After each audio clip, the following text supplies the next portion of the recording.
HSC ২৬ শেষ সময়ে এসে কিভাবে ইফেক্টিভলি এন্ড এফিশিয়েন্টলি রিভিশন দিবা, এই সম্পূর্ণ গাইডলাইনটা আজকে আমি এই ভিডিওতে তুলে ধরবো। তো তোমরা অনেকেই হচ্ছে গিয়ে সারা বছর এলোমেলোভাবে অনেক কিছু পড়ে আসছো। কিন্তু তোমাদের শেষ সময়ে এসে যদি পড়াগুলো গোছানো না হয়, আল্টিমেটলি কিন্তু তুমি খুব ভালো ডেলিভার করতে পারবা না এক্সামে। তো আমি এই ভিডিওতে দেখাতে চাচ্ছি যে কিভাবে তোমরা আসলে রিভিশন দিলে একটা ইফেক্টিভ অ্যান্ড এফিশিয়েন্ট রিভিশন হবে। এটা নট অনলি ফর কেমিস্ট্রি, তুমি যেকোনো সাবজেক্টের ক্ষেত্রে আসলে এই ট্রিক্স গুলা ফলো করতে পারো। তো আমি তোমাদেরকে হচ্ছে এফিশিয়েন্ট 7টা ট্রিক্স দেখাইতে পারি। যে 7টা ট্রিক্স ফলো করলে তুমি মোটামুটি সবগুলা সাবজেক্ট খুব ভালো মতো রিভিশন দিতে পারবা। অ্যান্ড রিভিশন যদি ভালো না হয় ভাইয়া, তুমি সারা বছর যতই ভালো পড়ো না কেন, তোমার পরীক্ষা কিন্তু আলটিমেটলি খারাপ হবে। ওকে? তো সবাই ফলো করতে পারো যে কিভাবে আসলে ভালো মতো রিভিশন দেয়া যায়, সে ব্যাপারটা জেনে নিতে পারো। অ্যান্ড শুধু জেনে নিলেই হবে না, এক্সিকিউট করতে হবে। কারণ যদি এক্সিকিউশন না করো তাহলে ভিডিওটা দেখাটাও তোমার ওয়াস্ট। ওকে? তো ভিডিও দেখবা, দেখে হচ্ছে গিয়ে সেই অনুযায়ী কাজ করবা। শুধু ভিডিও দেখলে হবে না, কাজ করতে হবে। ওকে? তো আমরা হচ্ছে ইফেক্টিভলি এন্ড এফিশিয়েন্টলি রিভিশন দিব।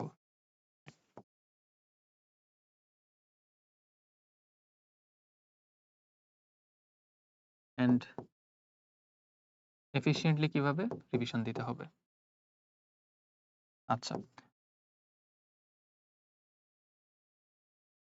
তো যখন তুমি ইফেক্টিভলি এফিশিয়েন্টলি রিভিশন দেওয়ার জন্য ডিটারমাইন্ড, ফার্স্ট অফ অল তোমার নিয়ত ঠিক করতে হবে যে আমি ইফেক্টিভলি এন্ড এফিশিয়েন্টলি রিভিশনটা দিব। আমার নিয়ত ঠিক আছে, অ্যান্ড যাই হোক না কেন, হোয়াট এভার ইট কস্ট, আমি আলটিমেটলি সেটা করবই।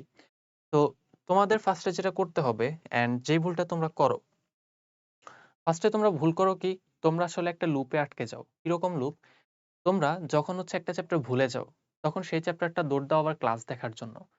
তো এরকম ক্লাস দেখার জন্য লাফালাফিটা ফার্স্ট অফ অল বন্ধ করতে হবে। কারণ যত তুমি ক্লাস দেখবা, আল্টিমেটলি তুমি এগুলো ভুলে যাবা। ক্লাস দেখে তোমার মাথায় এগুলো রাখাটা কখনোই পসিবল না, আনলেস তুমি একটা নোট করে পড়ো। তো তোমার ফার্স্ট টাস্ক হচ্ছে নোট করতে হবে। ওকে? তুমি নিজে নোট করতে হবে, হ্যান্ড নোট বানাইতে হবে। অ্যান্ড যখন তোমার রিভিশন দেওয়া দরকার, তখন ওই হ্যান্ড নোটটা আগে পড়তে হবে।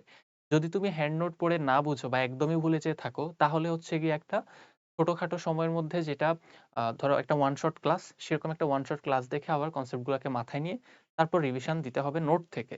কারণ তুমি যদি না লিখো, কখনো যদি এগুলা লিখে না থাকো, পরীক্ষার হলে যে তুমি কখনো এগুলা মনে আনতে পারবা না।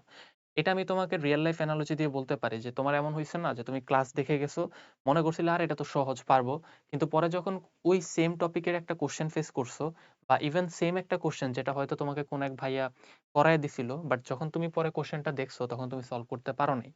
তো ইফেক্টিভ রিভিশনের ফার্স্ট মেথডটা হচ্ছে তুমি বারবার ক্লাস করবা না, রেদার একবার ক্লাস করবা, সেটার জন্য ইফেক্টিভ একটা নোট বানাবা, সেই নোটটাই তুমি বারবার ফলো করবা। তো নোট করবা, ক্লাস যত কম করা যায়। ওকে?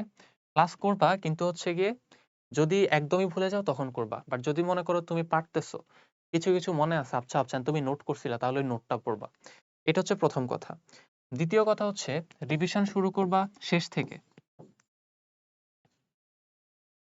দেখো, এখানে তোমরা আরেকটা লুপে আটকাও। কিরকম লুপ? তোমরা রিভিশন শুরু করো শুরুর দিক থেকে। যেমন ধরো আমি যদি ফিজিক্সের কথা বলি, সবাই রিভিশন শুরু করে ভেক্টর থেকে। এখন ভেক্টর থেকে শুরু করতে যেয়ে পদার্থের গঠন যে চ্যাপ্টারটা আছে, সেটা আর কারো পড়াই হয় না। কারণ ওই দূর যাইতে, যাইতে সবার এনার্জি আবার হচ্ছে লো হয়ে যায়। তো দেখা যায় কি ওই চ্যাপ্টারটা নেগলেক্টেড থেকে যায়, অথবা হইতে পারে যে পর্যাবৃত্ত গতি, সেই চ্যাপ্টারটা নেগলেক্টেড থেকে যায়। তখন তোমরা ওই চ্যাপ্টারগুলো পড়তে পারো না। দেখা যায় তুমি ১ মাস ধরে প্ল্যান করে পড়তেছো, ভেক্টর থেকে শুরু করে মহাকর্ষ বিকর্ষ পর্যন্ত যাইতে, যাইতে তোমার আবার মনে হইছে যে না, আমি তো মনে হয় ভেক্টর আবার ভুলে গেছি। তখন তুমি কি করো? শেষগুলো শেষ না করে আবার ভেক্টরে দৌড় দাও। তো এইটা হচ্ছে একটা ভুল স্ট্র্যাটেজি, এটা এভয়েড করতে হবে। সবসময় চেষ্টা করবা পিছন দিক থেকে রিভিশনটা শুরু করার। কারণ পরীক্ষার আগের রাতে যাই হোক না কেন, তুমি ১ম চ্যাপ্টারটা অবশ্যই পড়তে বসবা। এটা হচ্ছে আমাদের মানে হিউম্যান সাইকোলজি। আমরা সবসময় চেষ্টা করি শুরুর দিকগুলো ভালোমতো দেখার, কিন্তু শেষের দিকগুলো থেকে যায়। তো যখন তুমি রিভিশন দিবা, তখন শুরু করবা শেষ দিক থেকে। শেষের চ্যাপ্টারগুলা আগে পড়বা, আর আগের চ্যাপ্টারগুলা পরীক্ষার আগের রাতে বসে পড়বা। অথবা আগে পড়ে রাখতে পারলে আরো বেটার। সো পরীক্ষার আগের রাতে তুমি সবকিছুই পড়তে পারবা। এবং আমি যদি কেমিস্ট্রি ক্ষেত্রেও বলি, কেমিস্ট্রি ক্ষেত্রেও রিভিশনটা আসলে শেষ দিক থেকেই শুরু করবা। যেমন ধরো তড়িৎ রসায়ন হইতে পারে, রাসায়নিক পরিবর্তন হইতে পারে। এই চ্যাপ্টারগুলো যখন তুমি আগে পড়বা, তখন আসলে তোমার কনসেপ্টগুলা ভালো মতো মাথায় থাকবে। কারণ ভাই সারা বছর গুণগত রসায়ন পড়ছো, সারা বছর হচ্ছে পরিবেশ রসায়ন পড়ছো। এখনো যদি সেটাই আগে পড়ো তাইলে দেখবা যে তুমি তড়িৎ রসায়ন পর্যন্ত যাইতে, যাইতে এনার্জি শেষ। বা তুমি রাসায়নিক পরিবর্তনে যেয়ে বাফার পর্যন্ত যাইতে, যাইতে কিংবা হচ্ছে গিয়ে তাপ রসায়ন পর্যন্ত যাইতে, যাইতে তোমার এনার্জি শেষ। তো এই কাজটা এভয়েড করতে হবে। শেষের দিক থেকে শুরু করতে হবে। তারপর তুমি টপিক সিলেক্ট করতে পারতে হবে। তোমার প্রপারলি টপিক সিলেকশনের প্রসেস জানতে হবে যে কিভাবে টপিক সিলেক্ট করে পড়লে ভালো মতো রিভিশন দেয়া যায়। যেমন ধরো আমি যদি এক্সাম্পল দিয়ে বলি, ধরো তুমি তো তড়িৎ রসায়নের ক্ষেত্রে যদি বলি, তড়িৎ রসায়নের ক্ষেত্রে হয়তো তুমি ফ্যারাডের প্রথম সূত্রটা খুব ভালো মতো পারো। বা আমি যদি হচ্ছে গুণগত রসায়নের কথা বলি, তুমি হয়তো দ্রাব্যতা টপিকটা অনেক ভালো মতো পারো। কিন্তু দেখা যায় তোমার সমস্যা অন্য জায়গায়। তোমার সমস্যা হয়তো বা দ্রাবক নিষ্কাশনে হইতে পারে। তোমার সমস্যা হইতে পারে আয়ন শনাক্তকরণে। অথবা তোমার সমস্যা হয়তোবা স্পেকট্রামের ম্যাথে, মানে বর্ণালীর ম্যাথে। তো তাইলে তুমি বারবার যদি হচ্ছে দ্রাব্যতার ম্যাথই করতে থাকো, স্পেকট্রামের ম্যাথ না করে, পরীক্ষার হলে যখন স্পেকট্রাম থেকে একটা ম্যাথ দিবে তখন তুমি আটকে যাবা। কিংবা আমি যদি হচ্ছে গিয়ে ধরো চ্যাপ্টার 3 এর কথা বলি, চ্যাপ্টার 3 তে এই ভুলটা মেক্সিমাম মানুষজনের হয়। চ্যাপ্টার 3 তে দেখো তোমার সমস্যা হচ্ছে হয়তো ভেসপার থিওরি এক্সপ্লেইন করতে তুমি পারো না। তো তুমি ভেসপার থিওরি না পড়ে বারবার কি পড়তেছো? বারবার হয়তো আয়নাইজেশন এনার্জি পড়তেছো, তারপর হচ্ছে গিয়ে ইলেকট্রন অ্যাফিনিটি পড়তেছো, এরকম করতেছো। তো এটা করা ভাইয়া এটা খুবই ভুল একটা ডিসিশন। তোমার সবসময় চেষ্টা করতে হবে যেই টপিকটাতে তোমার উইকনেস আছে, আগে সেই টপিকটা পড়া। তারপর তুমি হচ্ছে যে টপিকটা ভালো পারো সেটা দেখবা। কিন্তু একটা চ্যাপ্টার শুরু করতে গেলে দেখা যায় শুরুর টপিকগুলো সহজ, আমরা ওগুলো খুব ভালো পারি। অ্যাজ এ রেজাল্ট পেছনের দিকের টপিকগুলো আসলে নেগলেক্টেড থেকে যায়। তো তুমি টপিক সিলেকশন করে পড়তে হবে। তুমি হচ্ছে প্রপারলি কোন, কোন টপিকে তোমার সমস্যা এটাকে আইডেন্টিফাই করে তারপর হচ্ছে রিভিশন দিতে হবে। এর আগে যদি তুমি রিভিশন দাও তাহলে এটা তোমার কোনো উপকারে আসবে না। শুধু তুমি টাইমটাই লস করবা। তো ইফেক্টিভলি পড়াশোনা না করলে আল্টিমেটলি কোনো লাভ নাই। তুমি বারবার একটা লুপেই থাকবা অ্যান্ড দেখবা আউটপুট 0। ওকে? সো একটু কেয়ারফুল হইতে হবে। আচ্ছা, তারপর আমি যদি ৪ নাম্বারে বলতে চাই, আমি বলব হচ্ছে টাইম ম্যানেজমেন্টের ব্যাপারে কেয়ারফুল হও। টাইম ম্যানেজমেন্টে কেন কেয়ারফুল হইতে হবে? দেখো, তোমার সময় আছে ধরো ৩ মাস। এখন তুমি যদি চিন্তা করো যে আচ্ছা আমি হচ্ছে আগামী ১ সপ্তাহ ধরে রিভিশন দিব একটা চ্যাপ্টার রসায়নের, পরের সপ্তাহে দিব ম্যাথের একটা চ্যাপ্টার রিভিশন। তো এরকম করে করলে তো আসলে দেখবা পরীক্ষা চলে আসছে কিন্তু তোমার এখনো ৩০টা চ্যাপ্টার বাকি। তো ওই অবস্থায় তুমি কি করবা? তুমি হাই হুতাশ করবা কিন্তু কোনো উপায় থাকবে না। এজন্য তোমার টাইম ম্যানেজমেন্টের ব্যাপারে কেয়ারফুল থাকতে হবে। তুমি এই ক্ষেত্রে যেটা করতে পারো, ট্র্যাক করতে পারো। মানে প্রোগ্রেস ট্র্যাকার রাখবা। প্রোগ্রেস ট্র্যাকারের সুবিধাটা কি? তোমাকে প্রোগ্রেস ট্র্যাকারটাই নিজেই বলে দিবে যে হচ্ছে তোমার এখন কতটুকু পড়া আছে এবং কতটুকু পড়া বাকি, বা কত পার্সেন্ট শেষ করছো, কত পার্সেন্ট শেষ করতে হবে। মনে করো তুমি একটা টার্গেট সেট করলা যে হচ্ছে তুমি এই ঈদের বন্ধে প্রত্যেকটা সাবজেক্টের অন্তত ৩টা করে তুমি চ্যাপ্টার শেষ করবা। তো ৩টা করে চ্যাপ্টার কিভাবে শেষ করা যায় তুমি তার জন্য আগে একটা রুটিন বানাও। কারণ রুটিন না বানাইলে আল্টিমেটলি তুমি দেখবা যে তুমি একটা রাডারলেস শিপ। সো তুমি কোন দিকে যে যাবা তুমি নিজেও জানো না। ওকে? তার জন্য তুমি ফার্স্ট হচ্ছে একটা রুটিন বানাবা এন্ড এরপর তোমার প্রোগ্রেসটা ট্র্যাক করবা। মানে তুমি কতটুকু শেষ করতে পারছো, কত পার্সেন্ট শেষ হইছে, কত পার্সেন্ট বাকি আছে। এটা যদি তুমি ট্র্যাক না করো তাহলে আল্টিমেটলি তোমার কোনো লাভ হবে না। তুমি দেখবা যে দিন শেষে এখনো তুমি, মানে আমি আজকে যে ভিডিওটা দিচ্ছি, তুমি দেখবা যে ২ মাস পরে যে তুমি আবার ওই ভিডিওটা দেখতেছো। কেন? কারণ তোমার কিছুই হয় নাই। তখন তুমি আবার নতুন করে নিজেকে এই পজিশনে খুঁজে পাবা। মানে এই ভিডিও যারা এখন দেখতেছে তাদের পজিশনে নিজেকে খুঁজে পাবা। তো এই কাজটা করা যাবে না।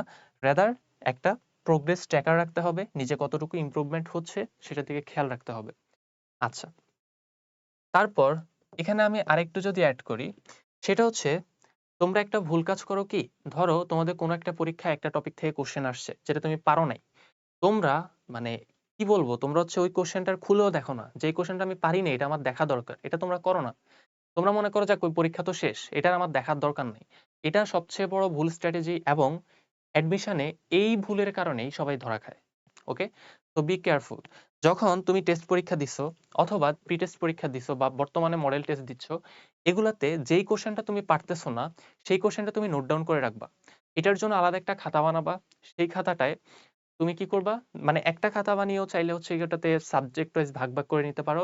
এন্ড এই কোশ্চেন গুলা লিখে রাখবা যে আমার এই কোশ্চেনটাতে সমস্যা, ওই কোশ্চেনটাতে সমস্যা, বা এই টপিকের কোশ্চেন আসলে আমি বারবার ভুল করি, উইকনেস বেশি, এবং সেই টপিক গুলো তুমি হচ্ছে গিয়ে আগে পড়ে ফেলো। কারণ তোমার আল্টিমেট সমস্যা ওই জায়গাগুলোতেই এবং সেগুলো না পড়ার কারণে তুমি আল্টিমেটলি ওই লুপে আটকে আছো। তোমার সেখান থেকে আর বের হওয়া হচ্ছে না। এজন্য কি করবা? এজন্য হচ্ছে গিয়ে ভুলগুলো নোট করে রাখবা। ওকে, ভুলগুলো নোট ডাউন করবা, সেগুলো একটা খাতায় রাখবা এবং ওই খাতাটা তুমি আবার কিছুদিন পরে যখন পরীক্ষায় বসতে যাবা তখন ওইটা তুমি আগে দেখবা। কেন? কারণ দেখো তুমি বাকি টপিকগুলো পারো, এই টপিকগুলোতেই তোমার সমস্যা। তো তুমি এই টপিকে যখন প্রবলেমগুলো সলভ করতেছো তখন কিন্তু তোমার সমস্যাটা সলভ হয়ে যাচ্ছে। তো পরীক্ষার আগে যখন তুমি এটা দেখে যাবা তখন তুমি কনফিডেন্স পাবা, কারণ তোমার এখন আর কোনো টপিক এমন নাই যেটাতে প্রবলেম বাকি আছে। ওকে, দেন আমি বলতে পারি তোমরা আরেকটা কাজ করবা, সেটা হচ্ছে ফর্মুলার জন্য একটা বই কিনতে পারো, অথবা নিজে একটা হ্যান্ড নোট বানিয়ে নিতে পারো ফর্মুলার জন্য। ফর্মুলা কেন ইম্পর্টেন্ট? কারণ ফর্মুলা ইম্পর্টেন্ট হওয়ার রিজন হচ্ছে তুমি দেখবা মাঝে মধ্যে এমন হয় যে তুমি টপিকটা চিনো কিন্তু এটা কোন ফর্মুলার ম্যাথ ওইটা হয়তো তুমি ভুলে গেছো। যেমন আমি যদি একটা এক্সাম্পল দিই, অনেকে হচ্ছে গিয়ে বেন্ট হপের সমীকরণ আর হেন্ডারসন হ্যাসেলবাকের সমীকরণ এই দুইটাকে উলট পালট করে ফেলে, মানে নামগুলো খুবই ডিস্টিংক্ট বাট স্টিল হয়তো ওরা ভুলে যায় যে কোনটা কোন ইকুয়েশন ছিল। তারপর হইতে পারে লঘুকরণের সূত্র, অসল্টের লঘুকরণ সূত্র, হ্যান্ডারসন হ্যাসেলবার্গ সমীকরণ এই দুইটাকেও হচ্ছে গিয়ে মিলাইয়া ফেলে, গুলাইয়া ফেলে। তো এসব যাতে না হয় তার জন্য তুমি যেটা করবা সেটা হচ্ছে গিয়ে একটা ইফেক্টিভ হ্যান্ড নোট বানাবা ফর্মুলার জন্য। এগুলো আসলে প্রত্যেক অনেক বইয়ের পিছনেই পাওয়া যায়। সো বইয়ের পিছন থেকে একসাথে করে জাস্ট একবার লিখে নিবা।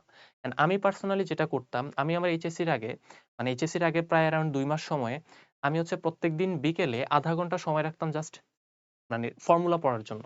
তো ফর্মুলাটা পড়াতে আমার কি সুবিধা হইছে, আমি যখন পরীক্ষার হলে বসছি তখন আমার মাথায় ফর্মুলাগুলো একদম ডিরেক্ট ছিল। অ্যান্ড তুমি এমসিকিউতে ধরা খাবা যদি তুমি এই কাজটা না করো। মিলিয়ে নিও, যারা হচ্ছে এখন মানবা না তারা হচ্ছে পরীক্ষার সময় আবার এই ভিডিওতে এসে কমেন্ট করতে পারো যে হ্যাঁ ভাইয়া শুনি নাই, এরকম হইছে। এবং যারা শুনবা তারাও জানাতে পারো যে হ্যাঁ ভাইয়া শুনায় এই ইমপ্রুভমেন্টটা হইছে যেটা আগে হয় নাই। তো তোমাদের ইমপ্রুভমেন্ট যদি জানো তাহলে আমি বুঝবো যে কার ক্ষেত্রে কিভাবে জিনিসটা কাজ করছে। আচ্ছা। আর যেটা বললাম সবসময় মাথায় রাখবা যে তুমি যদি শুধু ক্লাস শুয়ে দেখো, শুয়ে বসে করো, কোনো লাভ হবে না। কেন লাভ হবে না? তুমি পরীক্ষার আগের রাতে কি মনে রাখতে পারবা যে তুমি আসলে এই চ্যাপ্টার কোন জায়গায় ক্লাস করছিলা, ওই চ্যাপ্টার কার ক্লাস করছিলা? তারপর সেগুলোতে যেয়ে তুমি নোট খুঁজবা যে পিডিএফ কই আছে, পিডিএফ দেন। তারপর হচ্ছে ওই পিডিএফ পড়ে পরীক্ষার আগের রাতে পড়ে তুমি পরীক্ষায় বসবা।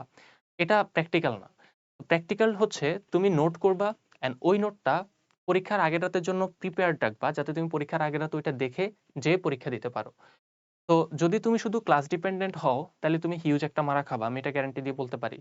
ঠিক আছে? এজন্য কি করতে হবে? নিজে হ্যান্ড নোট করতে হবে। হ্যান্ড নোট করলে তুমি হচ্ছে গিয়ে ওই যে কোয়েশ্চেন গুলা লিখতেছো, সলভ করতেছো নিজের হাতে, তাতে তোমার মাথায় এগুলা পার্মানেন্টলি সেভ হবে। কিন্তু তুমি যদি শুধু ক্লাস দেখে যাও, তোমার মাথায় এগুলা থাকবে না। কয়েকদিন পরে তুমি ভুলে যাবা যে ম্যাথটার প্রসিডিউর কি ছিল। ওকে? সো গেজিং প্রসেস থেকে বের হয়ে তোমার আসলে প্র্যাকটিক্যাল হইতে হবে। তুমি নিজে সলভ করতে হবে, নিজে হ্যান্ড নোট করতে হবে এবং নিজে বেশি পড়তে হবে। ক্লাস করা, বারবার ক্লাস করলে একটা সমস্যা কি? যেটা বললাম যে এখানে বারবার ক্লাস না করে নোট করবা। সেটা হচ্ছে বারবার ক্লাস করলে আল্টিমেটলি তুমি বুঝতেছো যে তুমি আসলে এগুলা ব্রেইনে সেভ করতেছো না। তুমি ডিপেন্ডেন্ট হয়ে যাচ্ছ যে আচ্ছা ভুলে গেলে আবার এসে এই ক্লাসটা দেখব। তো অ্যাজ আ রেজাল্ট তোমার আসলে মাথায় সেভ হচ্ছে না, বরং তুমি টাইমটাও নষ্ট করতেছো। তুমি ভাবতেছো যে আচ্ছা ক্লাস তো করতেছি হয়তো মনে থাকবে। না ভাইয়া, মনে থাকবে না। তুমি এখন করতেছো ২ দিন পর আবার ভুলে যাবা। তখন কি আবার এসে ক্লাস করবা? এটা কখনো পড়াশোনার সিস্টেম না। তো পড়াশোনার ইফেক্টিভ ওয়ে হচ্ছে নোট করবা। নোট করে তারপর হচ্ছে সেটা নিজে বেশি পড়বা। নোটে যদি তুমি ভুল করো তাইলে হচ্ছে কোনো একটা শর্ট ভিডিওতে বা ওই ক্লাসের যেই পোরশনে ওই টপিকটা ছিল সেই টপিকটা আবার রিওয়াচ করবা। ওকে? সো হোপফুলি এইগুলো যদি একটু মেনে চলার চেষ্টা করো তাহলে হইতে পারে যে তোমাদের এক্সামটা যথেষ্ট ভালো হবে। আমার কাছে মনে হয় যে এই ভুলগুলোর কারণে টপিক সিলেকশন না করা, শেষ থেকে শুরু না করা, অর ইভেন টাইম ম্যানেজমেন্ট করতে ভুল করা, প্রোগ্রেস ট্র্যাকার না রাখা, ভুলগুলো নোট না করা কিংবা ফর্মুলাগুলো ভালোমতো না পড়া, এসব রিজনেই আসলে পোলাপান রিভিশন খারাপভাবে দেয়। সারা বছর পড়ার পরেও পরীক্ষার সময় এসে বলে যে, "ভাইয়া পরীক্ষা ভালো হয় নাই।" সবচেয়ে কষ্টের এটাই যে অনেক টপার আছে। টপার বলতে হচ্ছে যারা সারা বছর পড়াশোনা করে। ধরো টপার না বললাম, অনেক পরিশ্রমী আছে। ওই পরিশ্রমীগুলারও এখানে ভুল হয়। ঠিক আছে? whereas অনেকে আছে যথেষ্ট স্মার্ট যারা পড়াশোনা কম করে কিন্তু এরকম প্রসেস মেইনটেইন করে পড়াশোনা করে। তাদের ক্ষেত্রে রেজাল্ট এবং আউটপুট অনেক বেটার আসে। তো তুমি যদি শুধু মনে করো যে আমি জঘন্য রকমের পরিশ্রমী, এসব বইলে আসলে হবে না ভাই। তুমি জঘন্য রকম পরিশ্রমী হইতে পারো কিন্তু কোনো লাভ নেই। আনলেস তুমি ট্যাকটিক্যাল হও, তুমি স্ট্র্যাটেজিক হও। তো ট্যাকটিক্স এবং স্ট্র্যাটেজি এই ২ টা যদি না থাকে আল্টিমেটলি তুমি ধরা খাবা। ওকে? অ্যান্ড এটা আসলে আমি আমার রিয়াল লাইফ এক্সাম্পল থেকে বলতে পারি যে আমি ফার্স্ট ইয়ারে মানে আমার ইউনিভার্সিটি লাইফের ফার্স্ট ইয়ারে আমি হয়তো অনেক কাজে বিজি ছিলাম। বাট আমি একটু স্ট্র্যাটেজি মেনটেন করে পড়ছি অ্যান্ড আমার রেজাল্ট আলহামদুলিল্লাহ যথেষ্ট ভালো আসছে। তো আমি মনে করি যে যদি স্ট্র্যাটেজিক হও, যদি একটু চিন্তা করে পড়াশোনা করো, মানে জাস্ট হচ্ছে গিয়ে তুমি পড়াশোনায় যে চিন্তাটা করতেছো, সেটা যদি একটু পড়াশোনার ইমপ্রুভমেন্ট কিভাবে করা যায়, সেই জায়গাটা শিফট করতে পারো, তাহলে আউটপুট অনেক বেটার আসবে। তো আশা করতেছি সবাই একটু ফলো করবা, ভালোমতো পড়াশোনা করবা অ্যান্ড যদি মেনে চলতে পারো, সবগুলা ফলো করে চলতে পারো, আই হোপ ইনশাআল্লাহ তোমরা আমাকে পরীক্ষা শেষে ধন্যবাদ জানাবা।